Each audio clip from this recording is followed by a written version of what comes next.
കുറച്ച് കറിവേപ്പിലയും കാന്താരിമുളകും പറിച്ചുകൊണ്ട് വാ എന്ന് അമ്മ പറയുമ്പോഴേ ഞാൻ ഒരു ഓട്ടം ഓടും.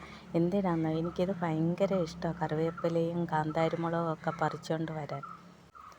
എത്ര മഴയാണെങ്കിലും ഞാൻ ഓടിപ്പോവും. കാരണം വീട്ടുമുറ്റത്ത് തന്നെ ഉണ്ടല്ലോ. കാന്താരിമുളക് ചട്ടിയിലാണ് വളർത്തുന്നത്. നിറയെ കായ്ച്ചിട്ടുണ്ട്.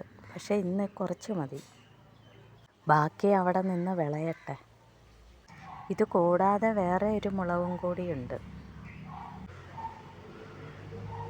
ഇനി നമുക്ക് കറിവേപ്പില പറിച്ചെടുക്കാം.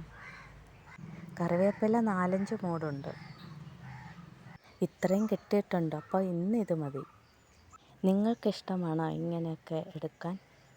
തൽക്കാലം ഇത് മതി. ഈ വീഡിയോ ഇഷ്ടമായ ലൈക്ക് ചെയ്യാനും സബ്സ്ക്രൈബ് ചെയ്യാനും മറക്കല്ലേ. അപ്പോൾ ഇത്രയേ ഉള്ളൂ. ബായ്.